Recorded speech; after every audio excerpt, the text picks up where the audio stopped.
अस्सलामुअलैकुम। इलेक्ट्रोमैग्नेटिज्म को आज हम कवर करेंगे 10 एमसीक्यूज में। एमसीक्यूज नंबर 1 हमारे पास कुछ ऐसे तरह है कि the acceleration of an electron of mass m and charge e moving with uniform speed v at right angles to magnetic field of flux density bs। कहते हैं एक इलेक्ट्रॉन जिसकी मास m एंड चार्ज e है, एक magnetic field जिसकी flux density हमारे पास b है, इसमें यूनिफॉर्म स्पीड v के साथ ट्रेवल कर रही है, तो इसी इलेक्ट्रॉन की एक्सेलरेशन क्या होगी।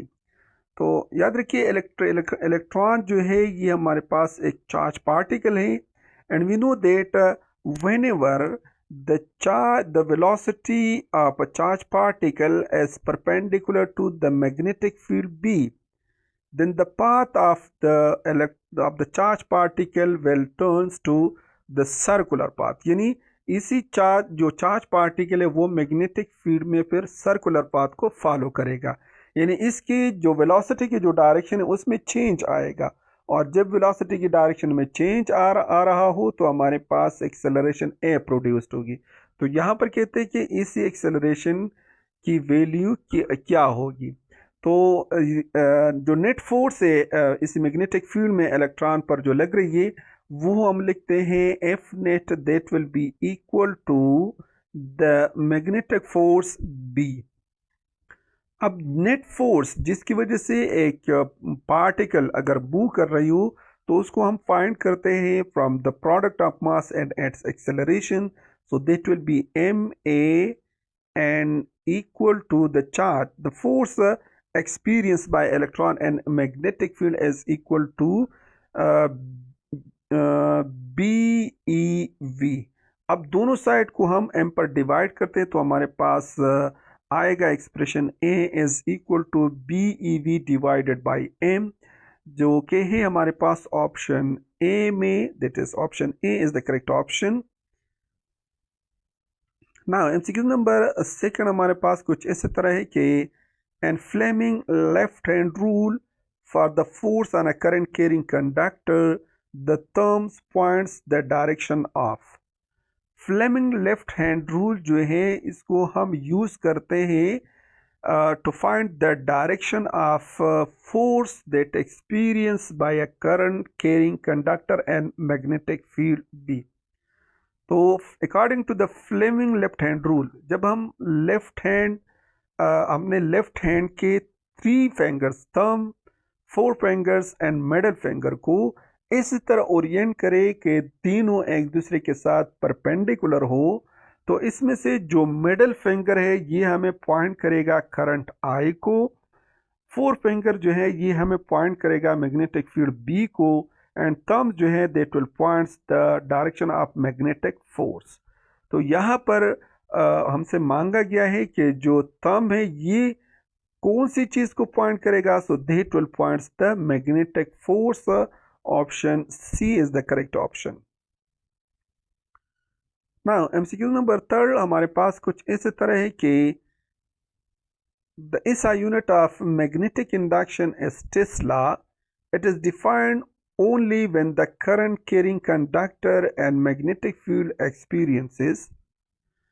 कहते हैं कि जो मैग्नेटिक इंडक्शन इसकी SI यूनिट हमारे पास टेस्ला है, तो ये जब हम डिफाइन करते हैं तो ये कब डिफाइन करते हैं, याद रखिए जो करंट कैरिंग कंडक्टर है मैग्नेटिक फील्ड में, इस पर जो फोर्स लग रही है वो हमारे पास बराबर होती है F is equal to ILB sine theta के। तो जब हम मैग्नेटिक इंडक्शन के लिए यूनिट टेस्ला को डिफाइन करते हैं तो हमारे पास जो फोर्स है उसकी वैल्यू मैक्सिमम होगी। So that maximum force will be equal to ILB। दोनों साइड को जब हम IL पर डिवाइड करते हैं तो हमारे पास आएगा B is equal to the maximum force divided by IL।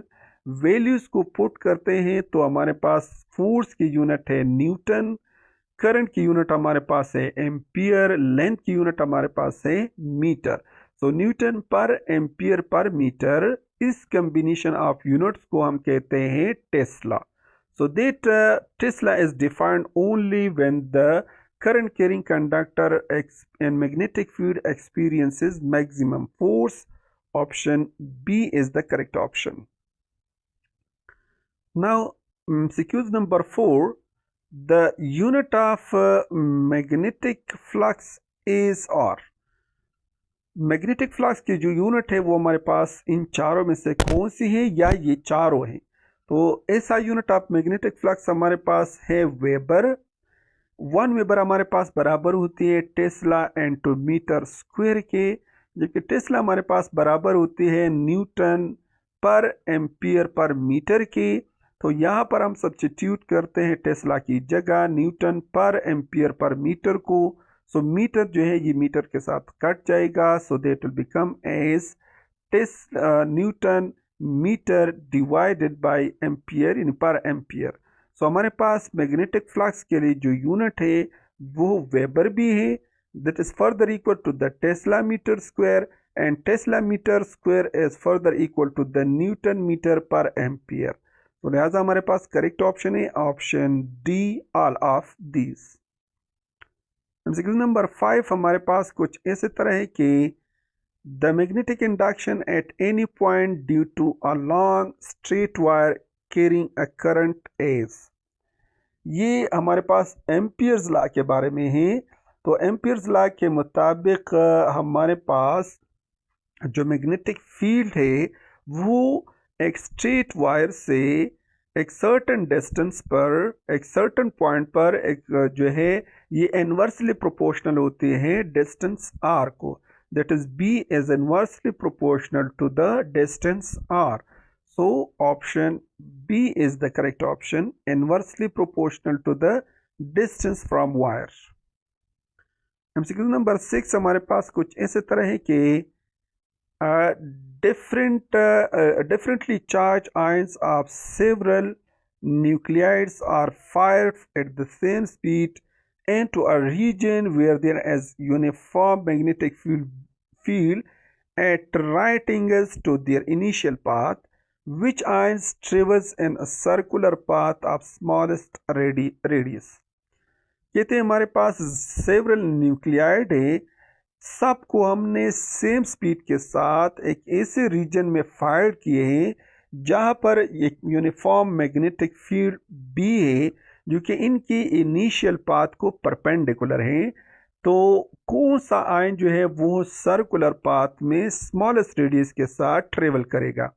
तो हमें पता है कि जब भी हमारे पास velocity v of the charge particle and magnetic field एक दूसरे के परपेंडिकुलर हो, so charge particle that follows a circular path.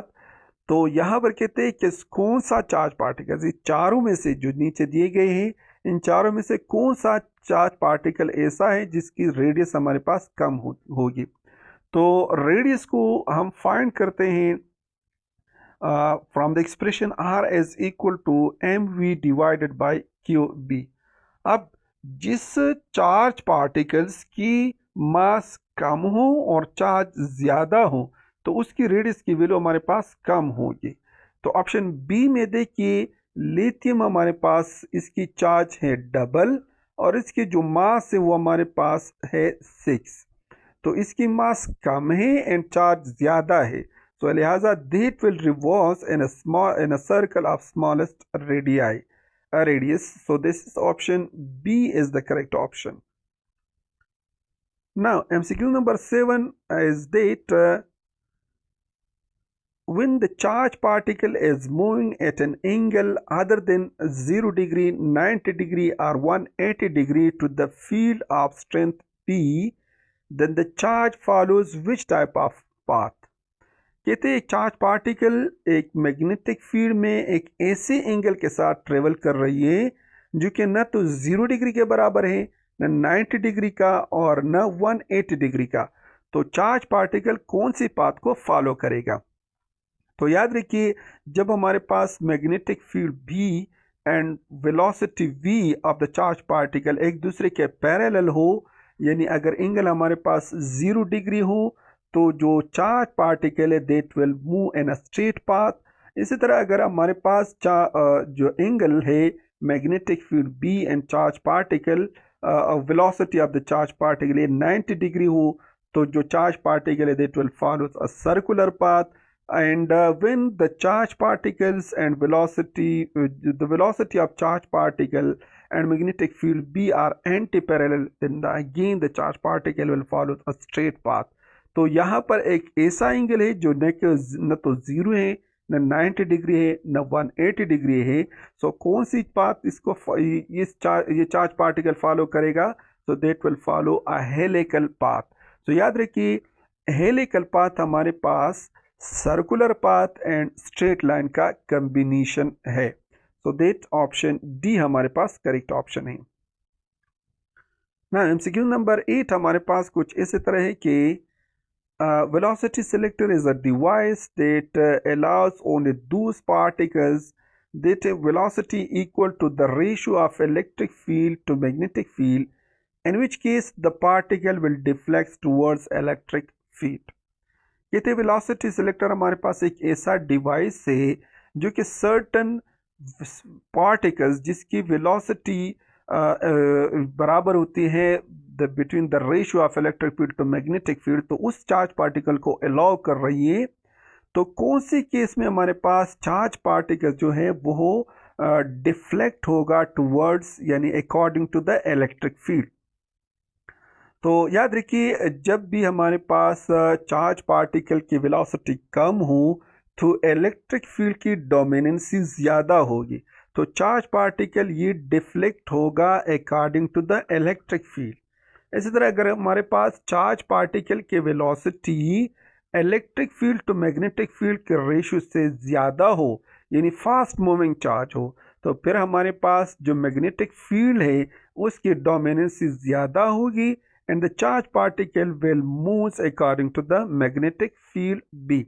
सो यहाँ पर कहते हैं कि कब जो है चार्ज पार्टिकल ये डिफ्लेक्ट होगा towards the electric field. So ये तब होगी जब हमारे पास चार्ज पार्टिकल की वेलोसिटी कम हो from the ratio of electric field to magnetic field B.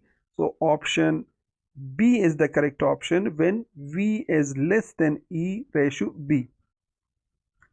MCQ number 9 हमारे पास कुछ इस तरह है कि electron and proton both are fired with same velocity and magnetic field B, which one will have higher cyclotron frequency?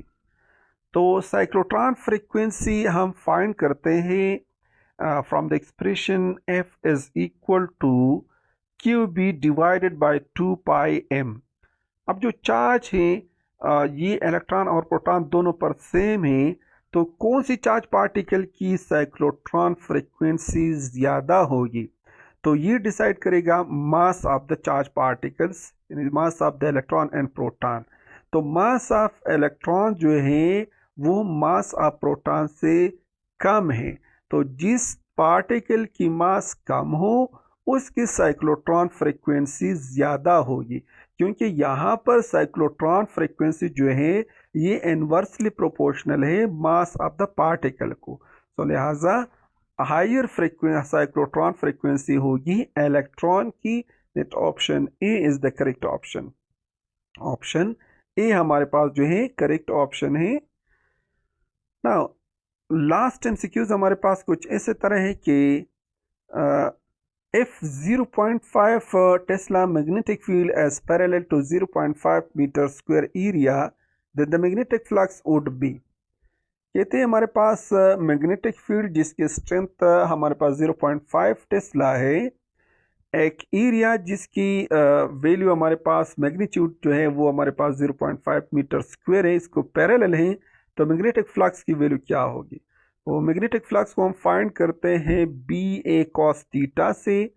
B की value हमारे पास है 0.5, एरिया की वैल्यू हमारे पास है 0.5 एंड यहाँ पर पैरेलल है, so theta is equal to 0 degree and cos of 0 degree is equal to 1. So that is 0.5 multiplied by 0.5 that will gives us 0.25 Weber. So option A हमारे पास करेक्ट ऑप्शन है 0.525 Weber.